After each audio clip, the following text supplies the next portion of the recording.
Next to me here, this is the MG4. There are 4 variants on sale in total in Malaysia. Prices start from 109,000 ringgit upwards. So today's video, I'll bring you on a walk around, show you about this car, and also take you on a driving experience. And also, as usual, I'll be doing some math with you to calculate out the monthly installments of this car and see whether or not you are in the financial position to be able to afford one of these. So if you can look at it from the side profile, the MG4 here, you can look at it as something of, it's a B segment size vehicle. So you can think of it as an electric powered alternative to the likes of the Proton X50, to name one example. All right. So styling wise, you can see it has the darkened lower parts of the exterior here. Okay. And check this out. Look at these massive brakes. So this here clues you in that what you're looking at here is not a regular MG4, but the very, very top of the line MG4 XPower that does 0 to 100 kilometers per hour faster than your kids can count from 1 to 3. All right. So overall, it has got a more sporty look, and you can see the side mirror here is darkened. The window frames all fully gloss black. And I can show you the front end here. Okay, so you've got a blade little light here as well. Here, the headlights. And what I want to bring you up close here to see is that the headlights, it's a full LED system, okay, and it has very nice individual elements here that give it a more kind of upmarket appearance. And I also particularly like this little touch here on the edge of the bumper. Okay, where there are these 3-liter, what I call the Adidas stripe here, that punctuates the black finish here. Very, very nice, very, very neat design. Typical of, I think I've said this in many recent videos, typical of modern day Chinese market vehicles. All very nicely styled, very stylish, handsome to look at. Yeah. Okay, so you bring you here to the back. You can see this nice character line here, very sharp crease. Okay, that goes to the door handle here.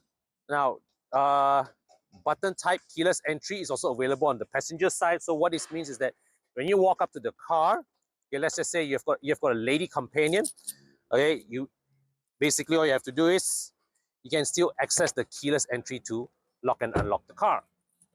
Okay, and over here right at the back, so there's this, so where this character line ends here, another one starts from here down and goes into the tail light. Right here at the C pillar, what they've done is that they've put this black plastic here. Okay, what it does is that it visually expands the glass house that connects the rear window all the way to the rear windscreen. So what I believe visually the effects this does is that it gives the MG4's rear end a bit of a more dynamic look. All right, and as you come here, you can see this is the rear spoiler. I believe this, for the XPower model, you've got a more aggressive upper spoiler here. And they've also very subtly introduced the third brake light right at the top here. Now, I think that the rear design of the MG4 is the thing that really grabs attention. It's very aggressive, right? And very expressive as well. So the tail light here has this, Y-shaped design. Okay, very interesting elements here, and it comes out in sort of like a 3D effect. So down here, this is the lower rear diffuser element, okay, with rear fog light at the bottom. Something very interesting here is on this whole massive taillight assembly, you can see that they even have lighting elements from the top here. If I can just show you through my hands, this illuminates. These elements here, they are lighted elements. Okay, so let me pop the boot.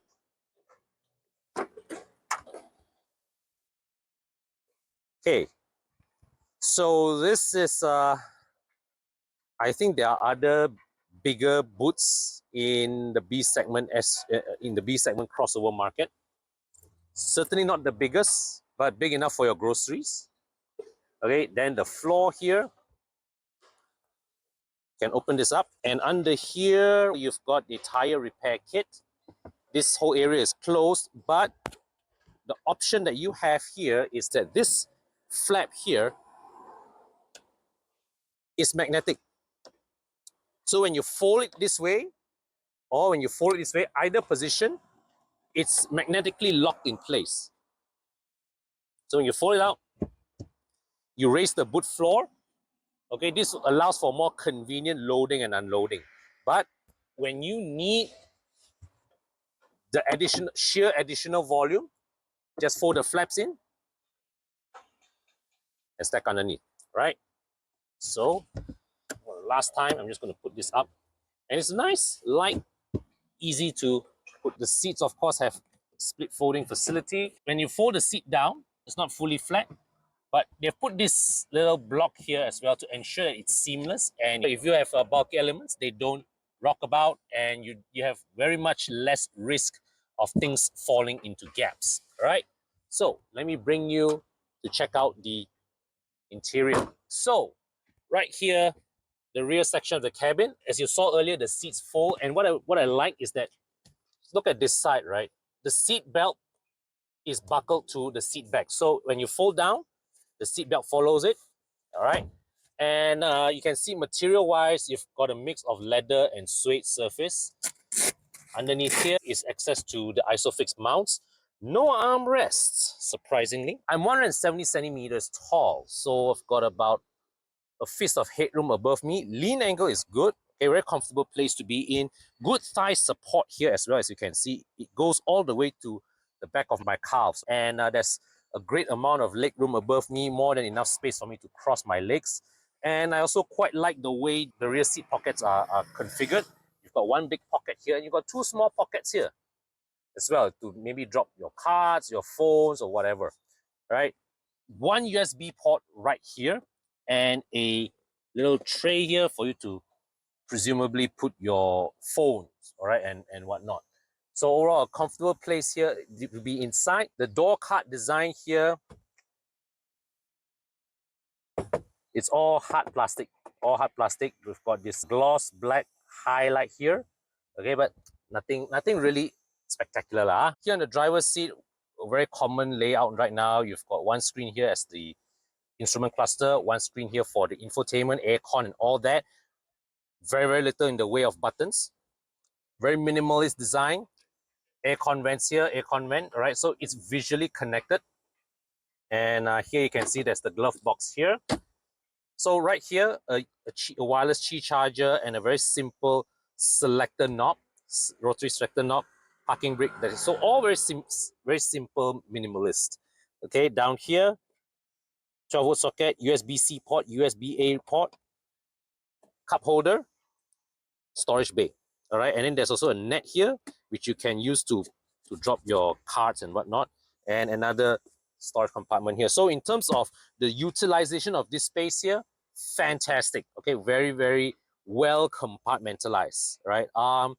In terms of the build quality of this, for 107,000 ringgit, really no complaints. All right, not the best, but can't complain. The problem is, this version that I'm testing here is not 107,000 ringgit. It is the XPower all-wheel drive model. It's close to 170,000 ringgit. And when you're at that price point,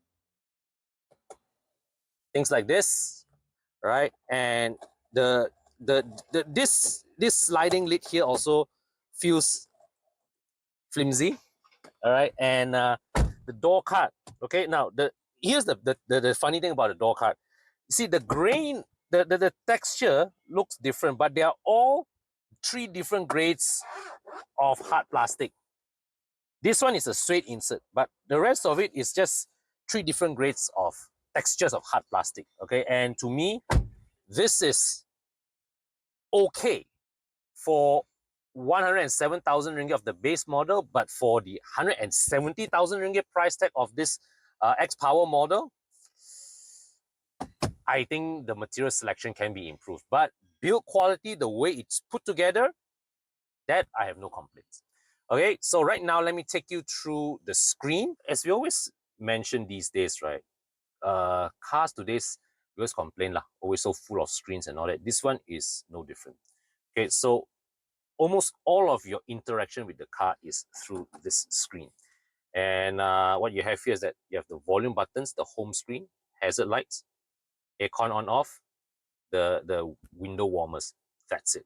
Everything else is through the screen. Aircon, single zone climate control. All right. Wow, got heated seat.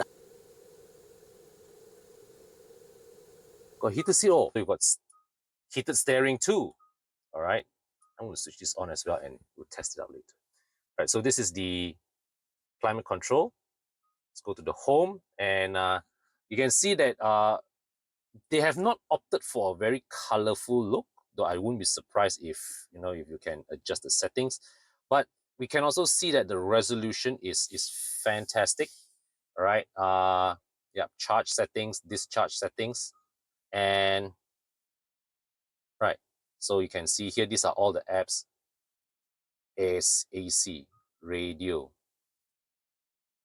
All right. There's no back button. Where's the back button? Wow, I've got track mode. Stage mode, led mode, go. Please start. Okay, all right. Right. And what else do we have? Video. You have the vehicle mode.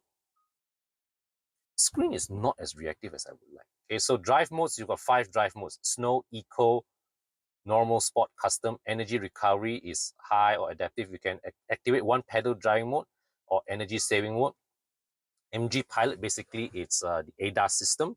So you have driver assist, speed limit, traffic sign recognition, front collision assist, assist mode, rear driving assist system, blind spot detection, lane change assist, rear cross traffic alert, towing mode, driver attention warning system.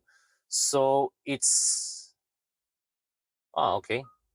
So here you can see there's a ACC, or what is TJA? Traffic jam assist. So you have active cruise control, you have traffic jam assist as well, right? Convenience and basic. So what you have here is that function for left star switch. So there's a star switch here, okay, that you can use to set whatever shortcut that you want. All right. Function for right star switch as well. So basically you can decide what you want to set.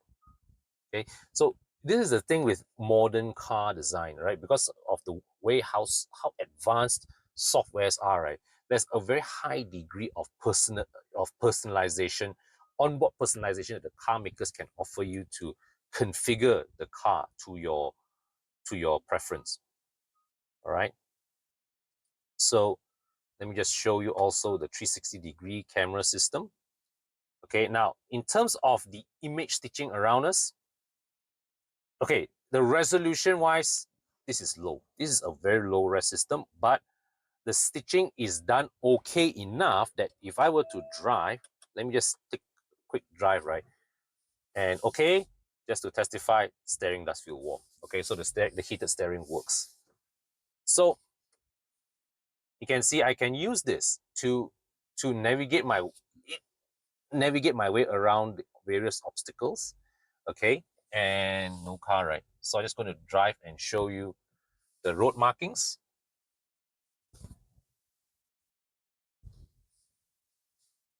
So the image, not very high res, not very high res at all, but it's comprehensible enough, which is the most important thing. I always like to bring attention back to early generation Volvo 360 cams, where the resolution is fantastic, but the stitching of the image in the border areas, very confusing. This one, at least, when I look at this, I have a clear view, I have a clear idea of what's going on around the car. MG touch point. Wow, what's this? So you can also use this to find your way to the nearest MG dealer or MG service centers. But yeah, overall, this is the interior of the MG4. The quality of this cabin, the construction of this cabin, and all that. I think if you're viewing it from the context of the base model, this is good. This is good enough. But I think for the 170k XPower model that we are testing here, I think they could have put in a bit more effort to add some more lavishing touches here and there, but otherwise I don't have any other complaints.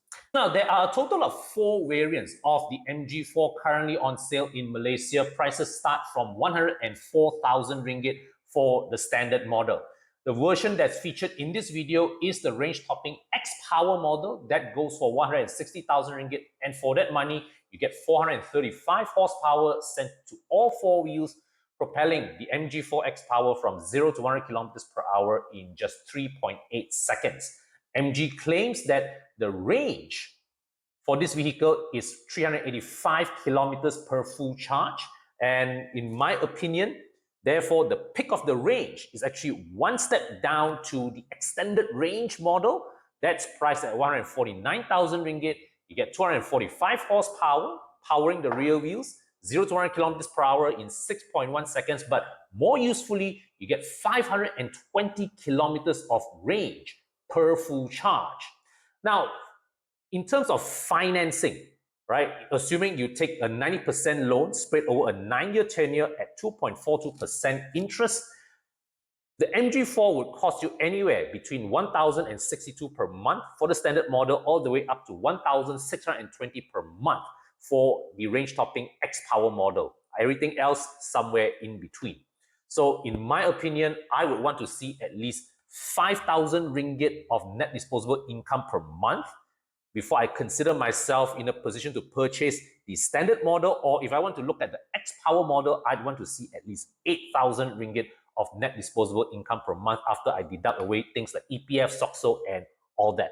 Now, if you're in that income bracket, fantastic. But if you're not and you would like to get yourself there, I'd like to invite you to look into an opportunity that I'm currently working together with Team Infinity Academy, whereby we provide regular Malaysians access to a business opportunity that requires only a one-time startup cost, no recurring payments or cost or whatever not, and tools, systems, and strategies in place, as well as mentorship that allow you to build and scale your business in the first 90 to 180 days and onwards.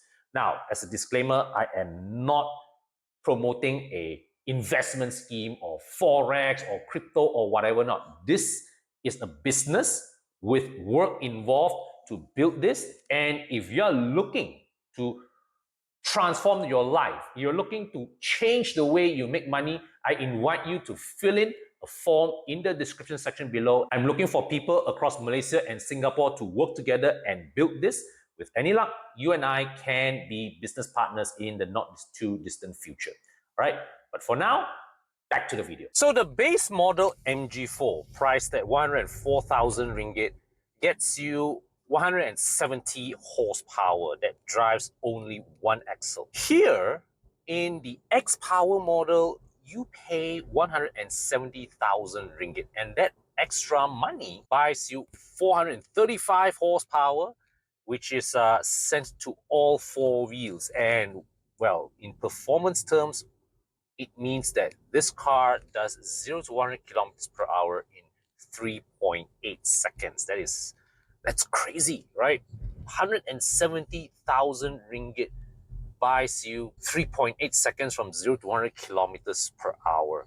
Okay, I mean, yeah, the interior is not 170,000 ringgit, but at the same time, the performance on access is well in excess of 170,000 ringgit. The value proposition from that standpoint is utterly mind-boggling.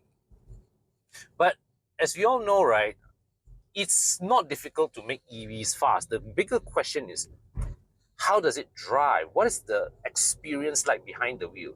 Well, I can tell you, firstly, it's actually not bad. The car feels solid on the move. It feels resolved. It's one thing to be fast, but there's also a lot of other aspects to driving. And I have to say that the MG4 here overall actually feels like a pretty well sorted out package. The ride comfort in particular feels fantastic. A lot of electric vehicles, they struggle to get the ride and handling balance right because of the sheer weight of the cars caused by the battery. And in this aspect, I think MG has gotten the tuning of the suspension pretty well judged. Now, all EVs that I have tried generally succumb to some form of understeer, which is physics, because now most EVs, their batteries mounted on the floor. What you get is that yes, the sheer weight of the vehicle, and when you try to take a corner too quickly, the front tires just can't generate enough grip to pull you around.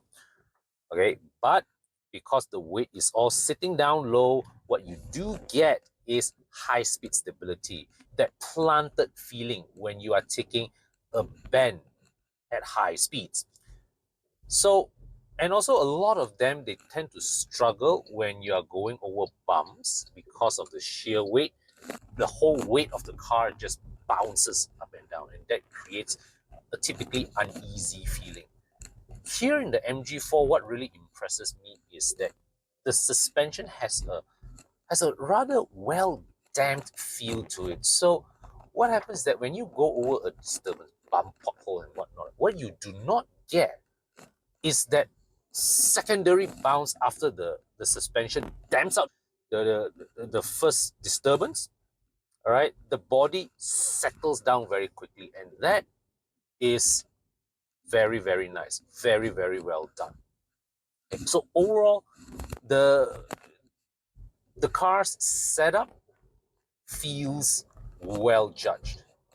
Okay, and that in turn actually gives you it gives me, at the very least, more confidence to take on some challenging maneuvers that I typically don't do in most EVs, because somehow I just have that confidence that this car here has a higher dynamic threshold than most. And the thing with the XPower is that you never really need to use anything more than a quarter or a third of the accelerator pedals travel, because it is, holy shit, this thing, it launches like a rocket. It is properly fast, make no mistake about it, right? So maybe there's a good reason why MG charges 170k for it. No, I think they should have. I think for this kind of performance, they should be charging more. A person who is accustomed to, let's say,